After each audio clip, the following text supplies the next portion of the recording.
Hello guys, स्वागत है आपका सिटीजन सी चैनल पर। और आज आप देखने वाले हो 2009 में रिलीज हुई अंडररेटेड स्लैशर मूवी डिसमल का ब्रेकडाउन, जिसके डायरेक्टर है गैरी किंग। इसे आप रॉन्ग टर्न और हैचेट का मिक्सचर कह सकते हो, वो भी बहुत सस्ते वाला। अब इसे ज्यादा क्या बोलूं, सीधा ब्रेकडाउन स्टार्ट कर लेते हैं।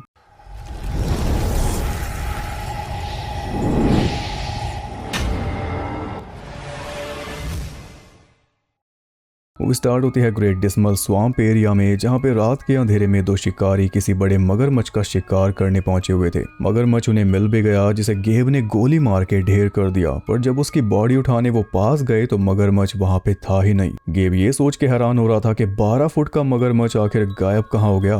बस तभी किसी ने झपट के गेब को भी पानी में गायब कर दिया। अब जेम्स सोच रहा था कि आखिर ये गेब कहाँ गायब हो गया। बस तभी उसे भी लपेट लिया गया। एक डीफॉर्म कैनिबल उस जंगल में रह रहा था, जो उन दोनों शिकारियों को मार के अपने घर ले गया, जहां पे उसने तसल्ली से दोनों को काटा और फिर उनका सूप बना के मजे से पी गया। ये था मूवी का इंट्रो, हैचेट, रॉन्ग टर्न और द हिल्स हैव आइज का मिक्सचर। इसके बाद हम देखते हैं डैना को, जिसे बायोलॉजी क्लास में बहुत दिक्कत होती है। किसी भी जीव को अपने हाथों से चीरना तो दूर की बात, वो ऐसा कुछ होते हुए देख भी नहीं सकती, इसलिए उसका पास होना तो मुश्किल है। लेकिन टीचिंग असिस्टेंट कर्ट उसकी बहुत हेल्प करता है, हर टाइम उसका हौसला बढ़ाता है और उसे सिखाता भी रहता है, क्योंकि वो डैना को पसंद करता है लेकिन कह नहीं पाता। अब वैसे तो डैना का पास होना इम्पॉसिबल था, इसलिए कर्ट ने उसे एक स्पेशल फील्ड ट्रिप में इन्वाइट कर लिया, जिसमें जाने पे एक्स्ट्रा मार्क्स मिलेंगे। और वो ट्रिप होगी ग्रेट डिसमल स्वाम्प में, जहाँ पे जाके वाइल्ड लाइफ को स्टडी करना होगा। एक कैंपिंग ट्रिप होगी जिसमें बस एंजॉय ही करना है और उसी के एक्स्ट्रा मार्क्स मिलेंगे। डैना का फायदा ही था, लेकिन वो श्योर नहीं थी। और जब वो कॉलेज से निकली तब कर्ट को पता चला कि वो श्योर क्यों नहीं थी,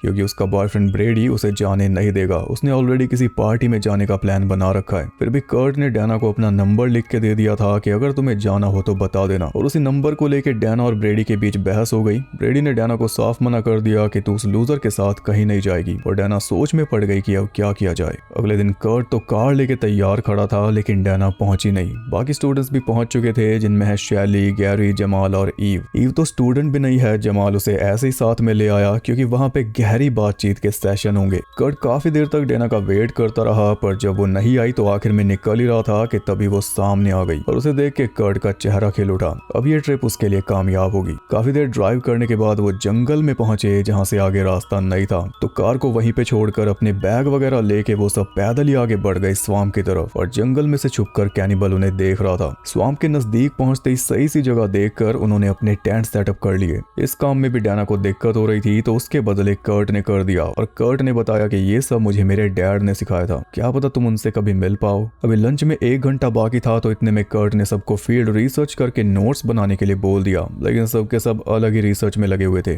बस डैना ही थी जो सच में वाइल्ड लाइफ को स्टडी कर रही थी। लंच करने बैठे तो डैना ने कर्ट को टर्की सैंडविच ऑफर किया, जिसे लेने से कर्ट ने साफ मना कर दिया। उसका कहना था कि वो मीट खाना अवॉइड कर रहा है। जब छोटा था तब सब कुछ खाया करता था, पर अब क्योंकि उसे जानवरों का डॉक्टर बनना है, इसलिए जानवरों को खाना उसे अच्छा नहीं लगता। लंच के बाद सब एक साथ स्वाम्प की सैर पे निकले, तो एक जगह पे उन्हें बड़ा सा मगरमच्छ दिखाई दिया। ध्यान से देखने पे पता चला कि वो तो मरा पड़ा है। वो वही मगरमच्छ था जिसे कल रात शिकारियों ने गोली मारी थी। पर दिक्कत ये थी कि उस मगरमच्छ को किसी ने चीर के अंदर से पूरा खाली किया हुआ था, जो कि शिकारियों ने तो किया नहीं था। ना ही ऐसा कोई जानवर है जो इतने बड़े मगरमच्छ को ऐसे चीर दे। सबके सब परेशान हो चुके थे कि आखिर ये सब है क्या। फोन में सिग्नल वहां पे आ नहीं रहे थे, मगर कर्ट के पास रेडियो था, जिसके जरिए उसने रेंजर से कांटेक्ट करके उसे अपनी समस्या बताई। तो कुछ ही देर में रेंजर डेल अपनी बोट लेकर वहां पे पहुंच गया और आके उसने बस इतना बोला कि सब साथ में रहना, अगर कोई दिक्कत हो तो रेडियो करके मुझे बुला लेना। अबे बुलाया तो है, बस 2-3 लाइनों में सलाह दे के वो वापस निकल लिया। और पूरा ग्रुप ये सोच के पछताने लगा कि हम इस ट्रिप पे आए ही क्यों।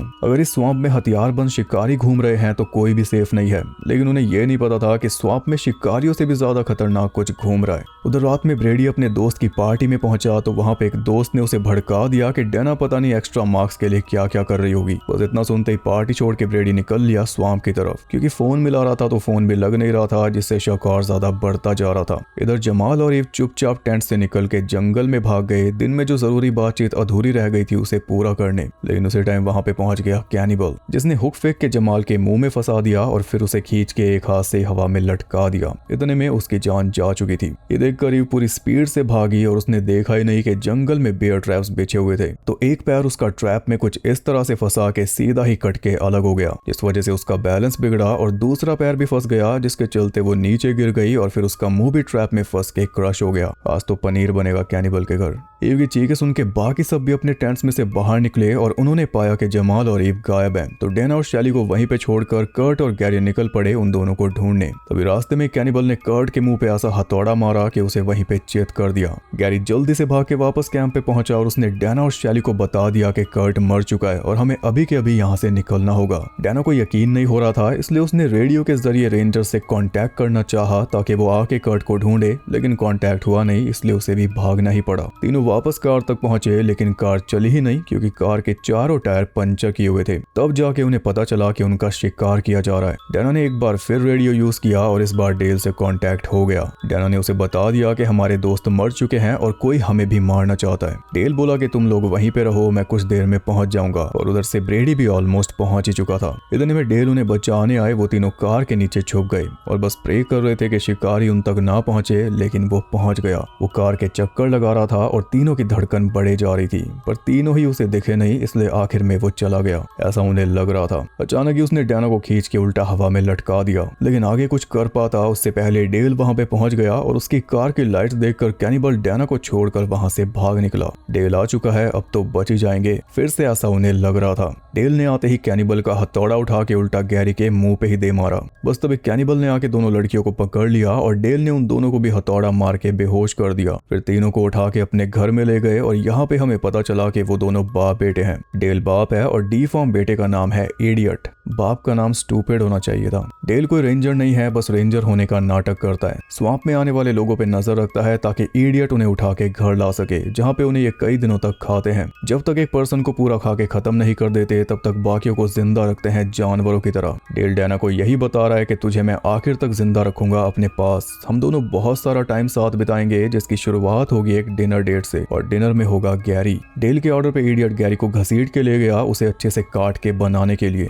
पीछे पीछे डेल भी पहुंच गया और जाके जमाल और ईव के कटे हुए सर दिखा के गैरी को चिढ़ाने लगा। फिर इडियट ने उसके टुकड़े करने शुरू कर दिए और उसकी चीखें सुन के डैना और शैली दोनों ही कांप उठी, क्योंकि आज नहीं तो कल उनके साथ भी सेम यही होगा, बल्कि उनके साथ ऐसा होने से पहले और बुरा होगा। उन दोनों की आंख खुली तो खुद को उन्होंने डाइनिंग टेबल पे पाया, जहाँ पे बाप बेटे भी बैठे हुए थे और सामने रखा हुआ था गैरी का पका हुआ मांस। डेल कह रहा था कि खाना शुरू करो, लेकिन दोनों ने साफ मना कर दिया, जिससे डेल भड़क उठा। वो बोला यहाँ तो ऐसा ही खाना मिलेगा, अगर कुछ और खाना है तो खुद पकड़ के लाओ। उसी टाइम शैली को उठा के बाहर ले गया और उसके हाथ में पिच फोक दे के बोला जा अपने लिए कुछ ढूंढ के ला। पर जैसे ही वो भागी, दोनों बाप बेटे उसके पीछे लग गए उसका शिकार करने के लिए। फिर भी जैसे तैसे उन्हें चकमा देकर वो भाग रही थी, लेकिन आखिर में उन्हीं के लगा एक ट्रैप में फंस कर वो बीच में से आधी हो गई। तो इडियट उसे लेके चल दिया घर की तरफ। इस बीच डैना ने खुद को फ्री कर लिया था और वो भी भागने वाली थी कि तभी घर में से उसे कर्ट की आवाज आई। देखा तो कर्ट एक रूम में मिला, वो भी जिंदा। डैना उसे उठा के वहां से ले जाने लगी, तभी बाप बेटे अंदर आ गए और यहाँ पे हमें पता चला कि कर्ट भी फैमिली का हिस्सा है। वो डेल का दूसरा बेटा है जो नए नए शिकार फंसा के स्वाम्प में लाता रहता है। वो तो इडियट का निशाना सही नहीं लगा था, इसलिए ढेर हो गया था। जो कह रहा था कि मैं मीट नहीं खाता, उसने असली दिमाग चाट के डैना को अपना असली रंग दिखा ही दिया।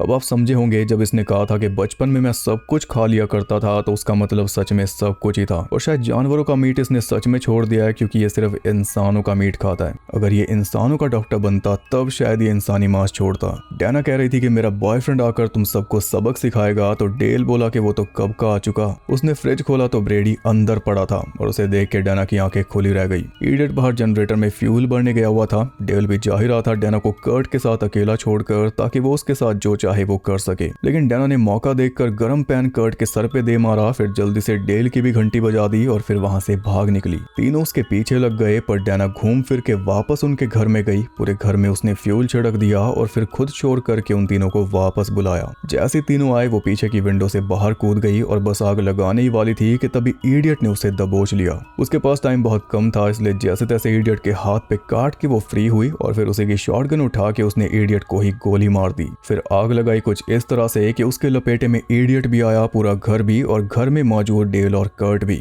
एक ही पल में पूरा घर ब्लास्ट हो गया। फिर फिर डैना जंगल में भटकती हुई वहां से जा ही रही थी कि तभी किसी ने आके उसे दबोच लिया और वो था ब्रेडी, जो कि टाइम रहते फ्रिज में से निकल के भाग चुका था। टर्न्स आउट के ब्रेडी सही कहता था कर्ट के बारे में, डैना को उससे दूर रहना चाहिए, उसके इरादे कुछ और हैं। अब वो दोनों वहां से निकल ही रहे थे कि तभी पीछे से भुना हुआ कर्ट आ गया। अब क्योंकि उसका खुद का मांस पक चुका था इसलिए खुद का ही मांस खाता हुआ चल रहा था। ये देखकर ब्रेडी तो भाग गया लेकिन डैना नहीं भागी, उसके पास चाकू था। तो जैसे कर्ट उसके पास आया उसने चाकू मार मार के उसे वहीं पे लेटा दिया, लेकिन वो फिर भी नहीं मान रहा था। डैना को ताने मार रहा था कि बायोलॉजी क्लास तो पास नहीं कर सकती, मुझे क्या मारेगी। बस ये बात डैना के दिल पे लग गई तो उसने कर्ट को अच्छी तरह चीर कर उसका दिल बाहर निकाल दिया, साथ में बाकी सारे ऑर्गन्स भी। वही डैना जो किसी जीव को चीरना तो दूर ऐसा होते हुए देख भी नहीं सकती थी, उसे अब बायोलॉजी क्लास पास करने से कोई नहीं रोक सकता। इसी के साथ ये मूवी हो जाती खत्म। पर आगे एक और सीन है। ब्रेडी जान बचा के भाग रहा था और इसी चक्कर में वो एक पिटफॉल में जा गिरा, जहाँ पे आके उसे कलेक्ट कर लिया इडियट ने।